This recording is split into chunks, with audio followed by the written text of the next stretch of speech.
오늘 말씀은 서론은 길고 본론은 짧습니다. 코로나19라는 전염병이 유행했습니다.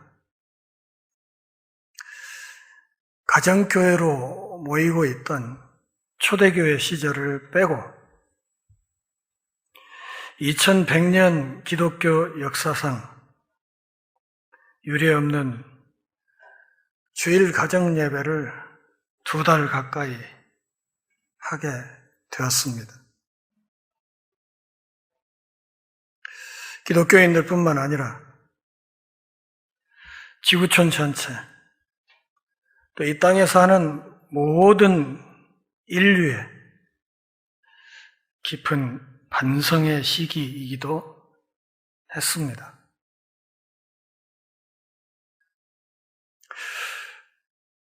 다섯 살 때 백일기침과 홍역으로 호흡기가 망가진 저는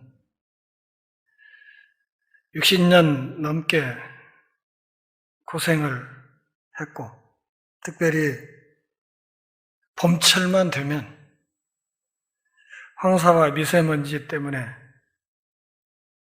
정말 힘든 시간을 보내야 했었는데, 코로나19로 지구촌의 사람들이 멈추면서 봄철에 극성을 부리던 황사와 미세먼지가 없어지고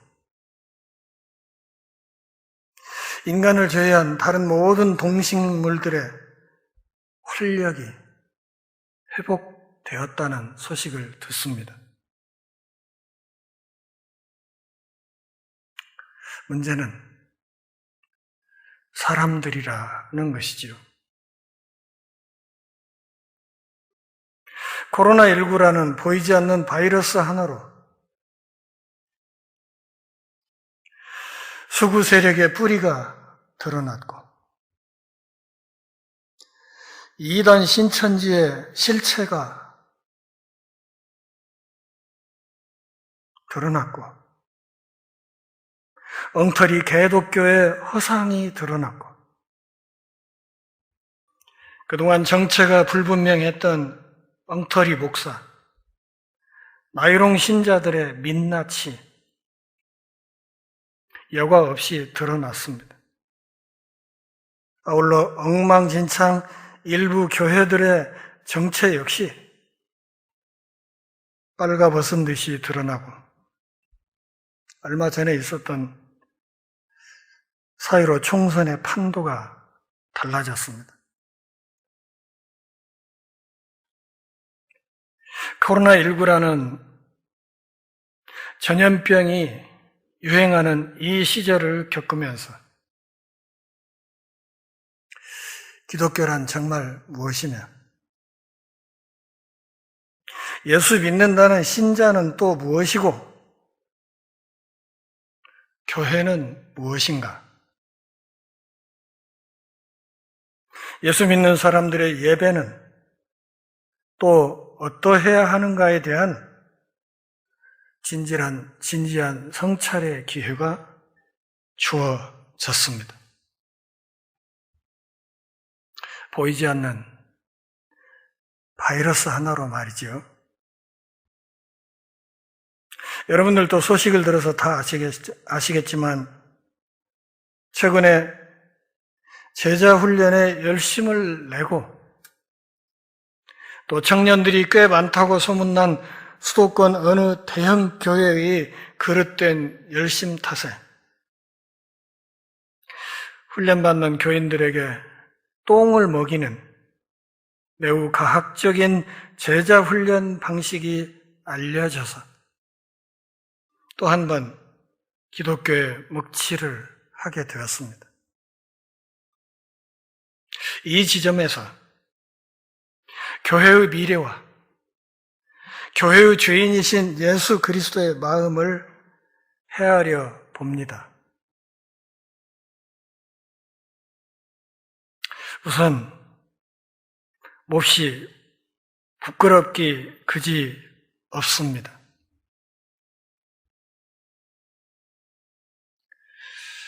마음이 몹시 아픕니다. 저도 마음이 아프고 우리 모두 마음이 너무 아픕니다. 하나님의 마음은 더 하실 것이라 생각합니다. 왜 마음이 아픕니까? 교회를 사랑하기 때문입니다. 우리가 십자가에서 죽어버린 예수님을 사랑했듯이 비록 납득 없게 무너져가는 교회이지만 우리가 그 교회를 사랑하기 때문입니다. 이것이 사도 바울의 마음이고 아울러 이것이 바로 우리 주 예수 그리스도의 마음일 것입니다. 지난 1년여 세월 또 이번 코로나19 사태를 겪으면서 꽤 많은 교회가 이 땅의 민주화에 역행하는 수구 세력의 앞잡이가 됨으로써 교회의 존엄이 땅바닥에 떨어져 버렸습니다. 아울러 신실한 기독교인들의 자존감도 바닥을 치고 있습니다.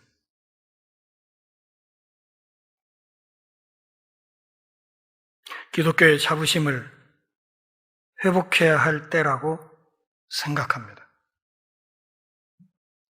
그래서 우리는 오늘 고린도전서 첫 대목을 다시 읽어보는 것입니다. 고린도 교회는 정말 가능성이 많은 교회였습니다. 그럼에도 사도 바울의 몹시 아픈 손가락이었습니다. 사역을 하고 이미 떠나버린 교회였지만 사도 바울은 적어도 이 교회 앞에 4번 이상 긴 편지를 써 보냈습니다. 사랑하는 동역자 여러분, 누군가의 신앙을 돕기 위해서 편지를 써본 적이 있으십니까?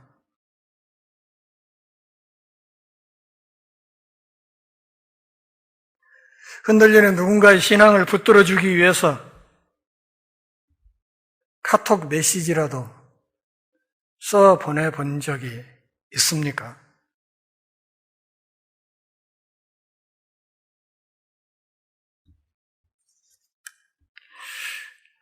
제가 생애 최초로 쓴 책입니다. 소책자이죠. 당신은 왜 교회에 나오십니까?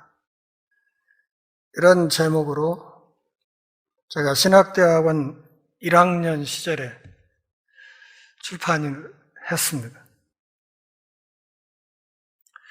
신학대학원 1학년 때 나왔으니까 이 글은 제가 집사 시절에 쓴 것입니다. 제 모교의 청년부 후배들에게 꽤 긴 편지를 써 보냈습니다. 그때는 컴퓨터도 없고 그래서 무슨 워드 프로그램이 없던 시절이어서 처음부터 끝까지 갱지에 손편지로 편지를 썼습니다. 그리고 그 갱지 묶음을 복사해서 후배들에게 한 권씩 하나씩 나눠 주었습니다. 저는 잘 모르는데 이 편지가 어떻게 돌고 돌아서 서울까지 갔던 모양입니다. 출판사 대표가 작은 책으로 만들자 해서 신학대학원 1학년 때 출판이 되었습니다. 그리고 좀 큰 책으로 펴낸 신약성경 호박국. 이것은 제 대학 동기생에게 전도하려고 그 친구에게 생각날 때마다 한 꼭지씩 기독교와 연관된 이야기를 성경을 말하지 않으면서 그렇게 조금씩 풀어 써 나간 글들을 모은 것입니다. 전도용 서적이지요. 얼마 전에 펴낸 제 사진집도 사실은 전도용 서적입니다. 요즘 사람들이 읽는 것보다는 이미지를 보는 데 익숙하기 때문에 거기에 맞춰서 작업을 했던 것입니다.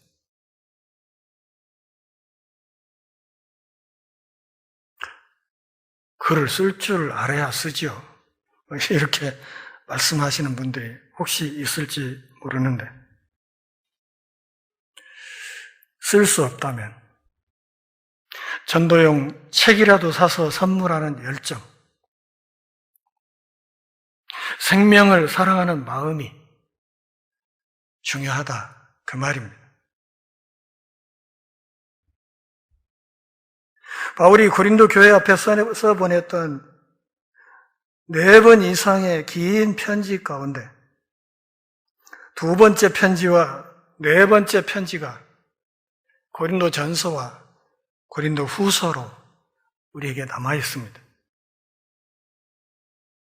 어이없이 무너져가는 교회, 개척자였던 사도 바울의 말을 지긋지긋하게도 듣지 않는 교회에 대한 사도 바울의 기본 시각이 오늘 우리가 다루는 고린도전서 1장 1절부터 9절까지에 드러나 있습니다. 여기 드러난 바울의 마음이 곧 교회를 향한 그리스도의 마음입니다. 그리고 이 마음이 곧 오늘 우리들의 마음이어야 합니다.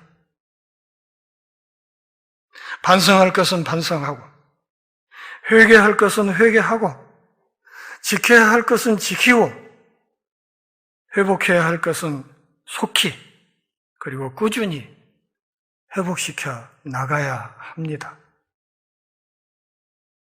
왜냐하면 우리 주님의 말씀처럼 음부의 권세가 그리스도의 교회를 결코 이길 수 없기 때문입니다.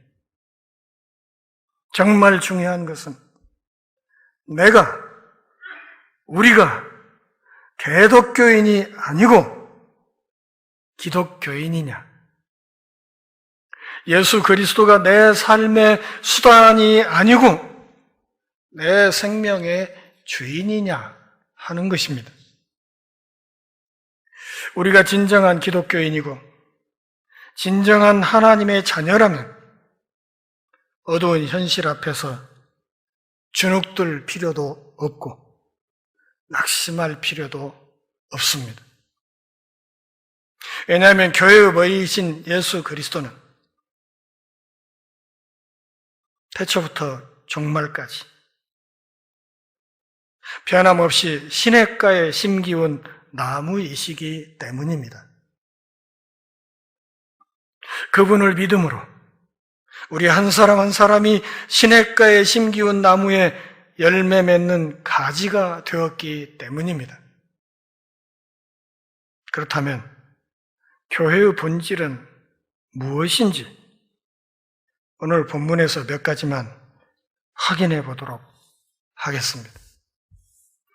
본문 1절부터 3절까지를 한번 같이 읽어 보실까요? 하나님의 뜻을 따라 그리스도의 예수의 사도로 부르심을 받은 바울과 형제 소스데네는 고린도에 있는 하나님의 교회, 곧 그리스도 예수 안에서 거룩하여지고 성도라 부르심을 받은 자들과 또 각처에서 우리의 주, 곧 그들과 우리의 주 되신 예수 그리스도의 이름을 부르는 모든 자들에게 하나님 우리 아버지와 주 예수 그리스도로부터 은혜와 평강이 있기를 원하노라. 1절부터 3절까지는 잘 아시는 것처럼 편지의 인사말입니다. 편지 보내는 사람이 누구인지, 받는 사람은 또 누구인지, 보내는 사람이 받는 이에게 빌어주는 복은 무엇인지, 이런 것들이 이 인사말에 들어 있습니다. 성경을 좀 깊이 읽어보신 분들은 짐작하시겠지만, 여기 이 인사말에 드러나는 중요한 특징 한 가지가 있습니다. 그것은 바울이 썼던 다른 어떤 편지보다도 이 고린도 전서가 수신자 정보가 굉장히 많이 담겨 있다는 것입니다. 그러니까 편지 받는 사람에 관한 이야기가 2절에 다른 어떤 편지보다도 길게 서술이 되어 있습니다. 고린도에 있는 하나님의 교회, 곧 그리스도 예수 안에서 거룩하여지고 성도라 부르심을 받은 자들,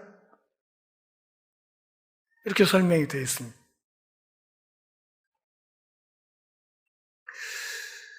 교회의 첫 번째 본질이 2절에 드러나 있습니다. 교회는 하나님의 교회라는 것입니다. 요즘 이단들이 쓰는 하나님의 교회 이름 말고 여기 본문에서 말하는 진짜 하나님의 교회, 그것을 말하는 것입니다. 하나님의 교회라는 말은 교회의 주인이 하나님이시라, 그런 말입니다.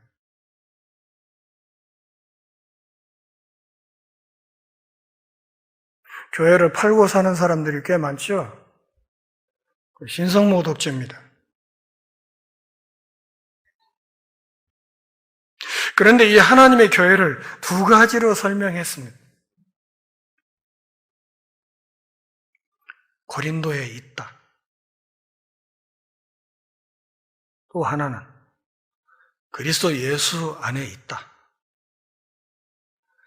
그러니까 하나님의 교회를 두 가지 방향, 하나는 고린도라는 특정 지역에 있다, 또 하나는 예수 그리스도 안에 있다, 이렇게 설명을 한 것입니다. 그러니까 고린도라는 특정 지역에 세워져 있는 이 지상교회는 비록 이 땅에 존재하고 있으나 그 뿌리가 그리스도 곧 하늘에 있다는 것을 말하는 것입니다. 우리 전주 열린문교회가 비록 지금 이 전주시 효자동 지역에 있지만 이 교회의 뿌리는 하늘에 있는 그리스도에게 있다, 그런 말입니다.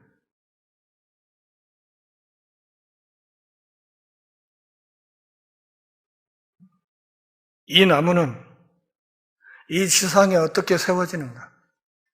그것은 하나님의 부르심으로 심어진다고 이야기했습니다. 여기 있는 우리 동역자들 한 사람 한 사람 하나님이 불러서 이 자리에 와서 앉아 계신 것입니다. 안 믿어지세요?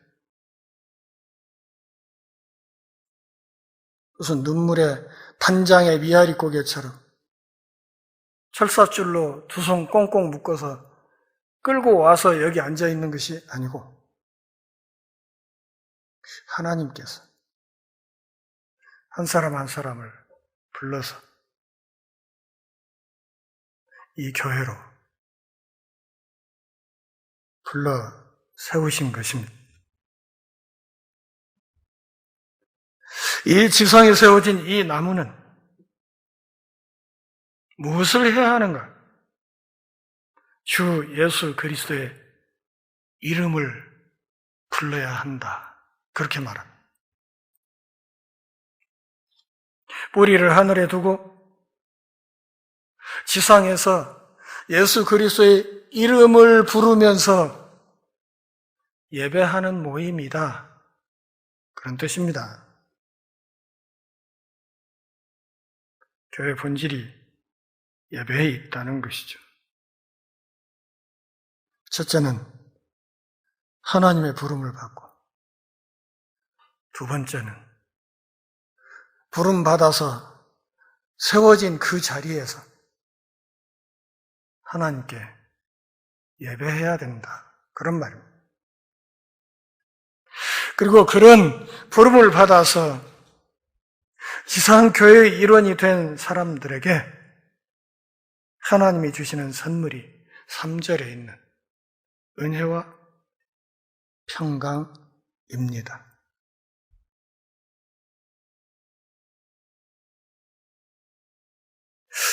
(3절에) 하나님 우리 아버지와 주 예수 그리스도로부터 백지수표와 돈이 있기를 원하노라. 이랬으면 더 좋았을란가요? 사도는 이 지상교회에 하나님이 주신 가장 큰 선물이 은혜와 평강이라고 이야기했습니다. 교회가 무엇이라? 하나님의 교회라. 비록 이 지상에 있어도 교회는 뿌리를 하늘에 둔 하나님의 교회라. 두 번째, 4절 같이 읽어보실까요? 그리스도 예수 안에서 너희에게 주신 하나님의 은혜로 말미암아 내가 너희를 위하여 항상 하나님께 감사하노니. 교회의 두 번째 본질, 그것은 은사 공동체다.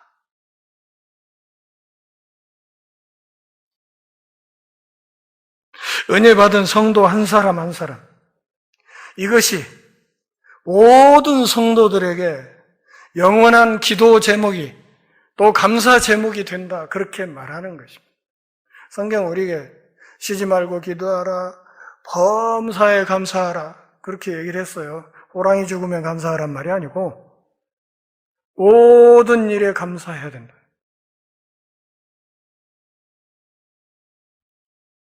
어떻게 모든 일에 감사할 수 있습니까? 시편 기자는 오래 살아봤자 70년, 80년인데 그나마도 그 세월이 수고와 슬픔밖에 없다고 노래했습니다. 기쁘고 즐거운 시간보다 고통스럽고 힘든 시간이 더 많은 것이 우리 인생입니다.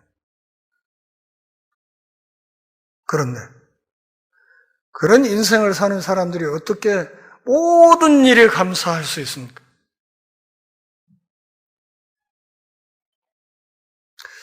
그 방법을 지금 오늘 본문에서 가르치는 것입니다. 나 말고 옆에 있는 동역자 한 사람 한 사람에게 일어나는 감사한 일, 특별히 내 옆에 있는 동역자 한 사람 한 사람에게 하나님이 주신 은사, 하나님이 주신 은혜, 이것을 보면서 감사해야 된다, 그런 말이에요. 지금 내 삶에는 감사할 일이 별로 없어도 옆에 있는 동역자들에게 있는 감사의 조건을 찾아서 감사하다 보면 그것이 범사에 감사하는 것이 된다, 그런 말이죠. 그렇게 해야 항상 감사하는 삶을 살 수 있다는 것입니다. 그러니까 나로부터 우리로 시야를 넓혀야 한다는 것이죠. 나는 감사할 일이 없어도 내 옆에 있는 저 지체에게 하나님이 주신 은혜와 은사를 인하여 감사하는 자세, 이것이 필요하다는 것입니다. 나는 노래 잘 못하는데 박신 집사님한테는 노래 잘하는 은사를 주셨구나. 감사하다. 이래야 된다, 그 말이죠. 나는 없는데 왜 저 사람한테만 그런 걸 줘? 승질나게. 그러지 말고 옆에 있는 지체에게 베푸신 하나님의 은혜를 헤아려 보면서 그것을 감사해야 된다. 그것이 은사 공동체의 본질입니다. 고린도전서 12장에서 사도 바울은 지체론으로 교회의 본질을 설명하면서 각 지체들의 은사가 제대로 발현될 때 그것이 유기적인 통합을 이루면서 그리스도의 건강한 몸이 세워진다고 누누이 말하고 있습니다.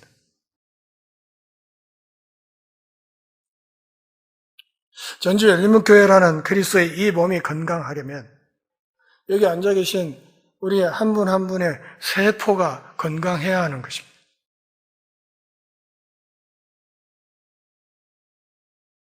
필요 없는 세포는 없는 것처럼 교회 안에 필요 없는 지체는 없습니다. 그리고 교회 안에 있는 모든 지체들은 적어도 한 가지 이상의 은사는 다 받았습니다.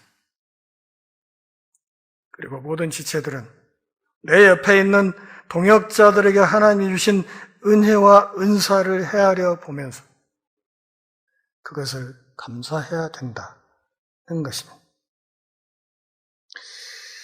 5절부터 7절까지 첫 번째 감사의 이유가 나와 있습니다.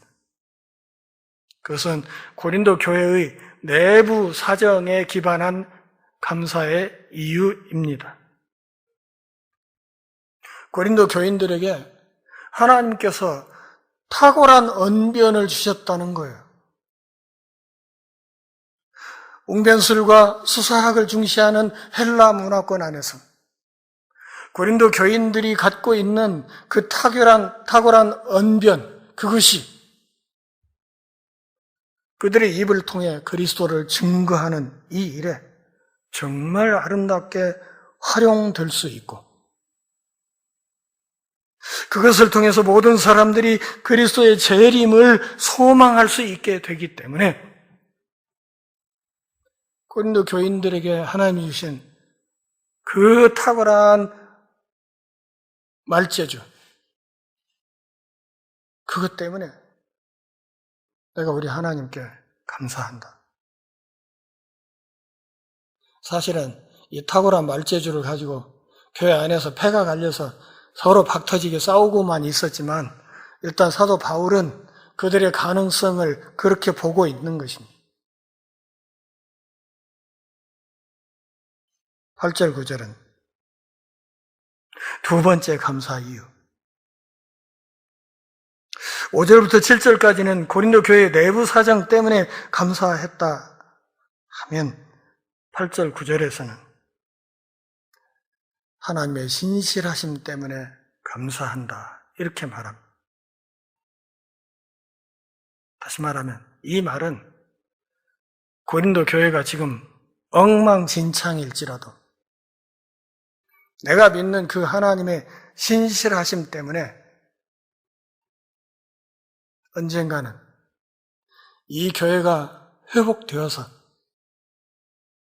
그들을 불러 세우신 하나님의 뜻을 이루게 될 것이라는 믿음 때문에 감사한다 그 말이에요.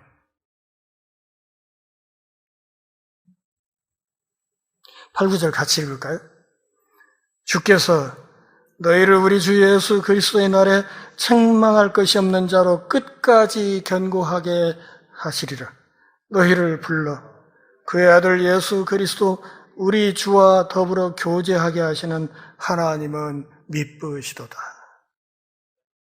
2절에서 부르심을 받은 이런 표현을 썼었는데 9절에서 또 너희를 불러 이렇게 말함으로써 교회의 본질이 하나님의 부르심에 기반하고 있다는 것을 한 번 더 확인해 줍니다.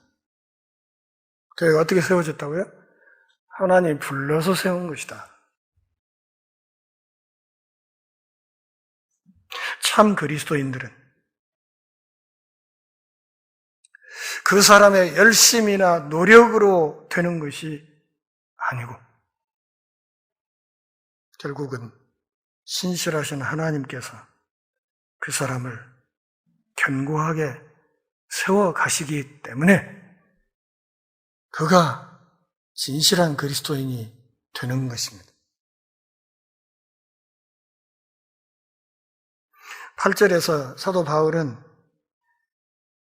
고린도 교인들이 이 편지를 읽으면서 뒷꼭지가 화끈화끈할 말 한 구절을 끼워 넣었습니다. 그 어떤 말입니까? 책망할 것이 없는 자. 이후에 이어지는 사도 바울의 이 편지를 훑어보면 고린도 교회 안에 책망할 일이 굉장히 많지요.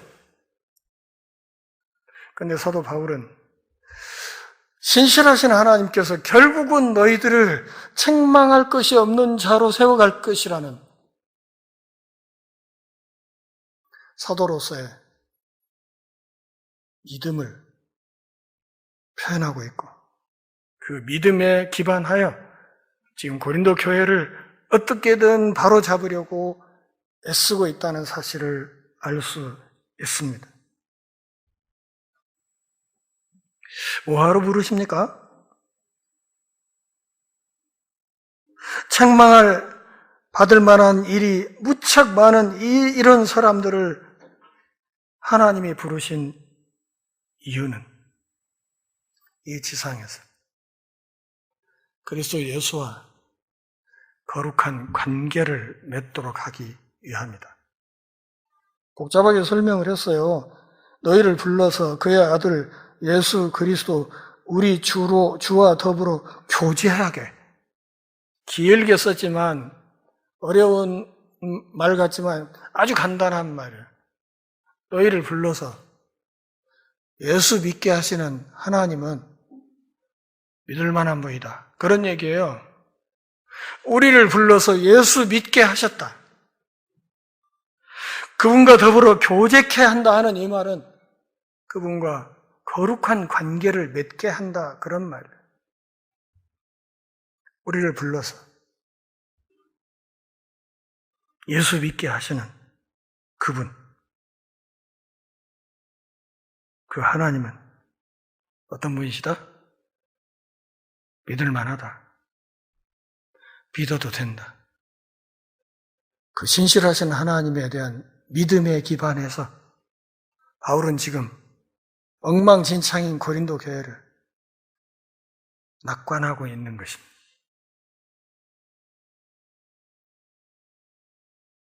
자, 첫 번째 뭐라고 그랬습니까? 교회는 하나님의 교회다. 두 번째, 은사 공동체다. 마지막 세 번째, 하나님의 신실하심에 기초하고 있다.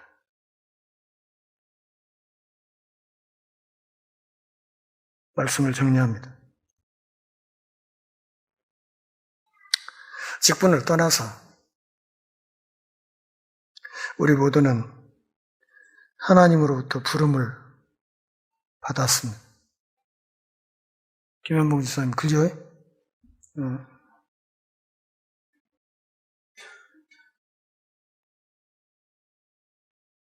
전주시 효자동에 세워진 전주 열린문 교회의 일원이지만 동시에 우리는 하늘에 있는 하나님의 교회의 일원이기도 합니다.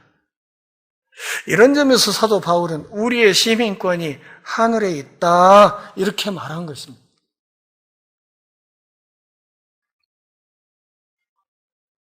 부름 받았기에 우리 모두 다 받은 은혜가 있습니다. 누구는 음식을 잘하고, 누구는 요리를 잘하고, 누구는 운동을 잘하고, 누구는 글을 잘 쓰고, 누구는 노래를 잘 부르고, 다 한두 가지 잘하는 것이 있지 않습니까?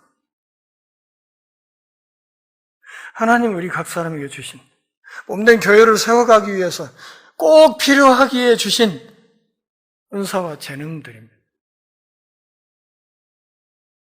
그것을 활용하면서 몸된 교회를 세워가고 봉사함과 동시에 불러 세우신 그 자리에서 예배해야 하는 것입니다.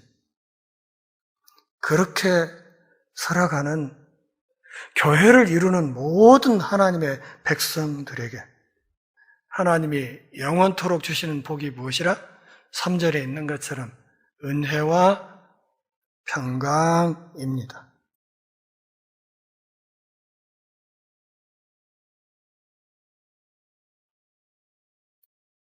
비록 마스크는 쓰고 있어도 우리의 마음에는 은혜와 평강이 가득해야 하고 그 은혜와 평강이 우리를 다스리고 있어야 합니다. 왜냐하면 그 은혜와 평강 그리고 우리에게 각양 은사를 주신 하나님은 이쁘신 분, 신실하신 분, 누가 뭐래도 믿을 만한 분이기 때문에 그렇습니다. 예수 믿기 참 어려운 시절입니다. 목사님, 저도 우리 집사님들 앞에서 가끔 신세 타령을 해요. 예수 믿기 너무 힘들어요. 어디 가서 목사라고 말하기 정말 힘든 시절을 지내고 있습니다. 목사라고 하나요? 먹사라고 하지.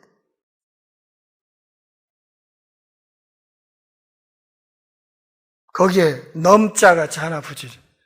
목사넘, 먹사넘.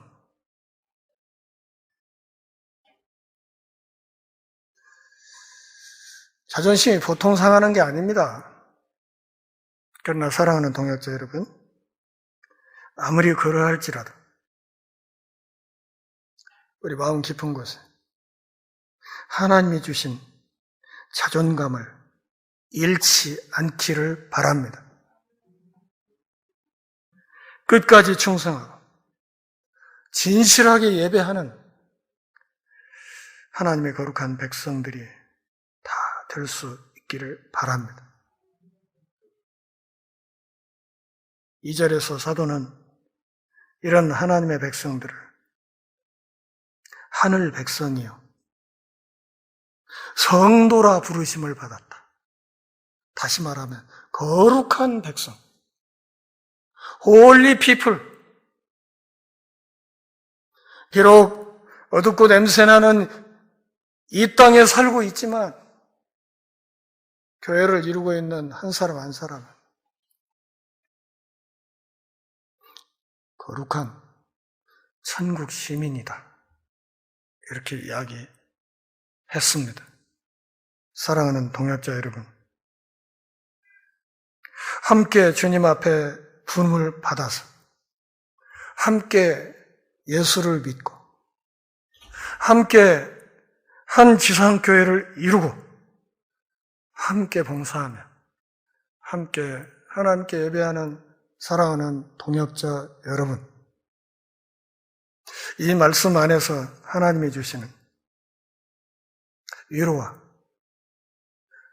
격려와 소망이 이 시간 우리 마음에 가득하기를 바라고 신실하신 하나님의 인도하심을 따라 남은 생에 새하늘 새 땅에 이르기까지 흔들림 없이 믿음의 발걸음을 잘 내디뎌 갈 수 있기를 바랍니다. 기도하겠습니다. 하나님 아버지, 오늘 우리가 함께 모여 예배하는 복을 다시 허락하시고 경배하며 주의 말씀 듣는 복 주셔서 고맙습니다. 우리의 아픈 마음, 안타까운 마음, 쓰린 마음, 그리고 하나님 나라를 향한 불타는 소망을 주께서 아십니다. 우리가 잘못하여 진리가 욕을 먹고 진리가 짓밟히는 힘들고 어려운 시절이지만 그럴수록 말씀 안에서 새 힘을 얻고 새로운 용기와 소망을 얻고 어린 양 예수 그리스도의 영원한 승리의 그날을 믿음으로 바라보며 나아가게 하시고 이 거룩한 행진에 우리 전주 열린문교회가 함께하게 하옵소서. 예수님의 이름으로 기도합니다. 아멘.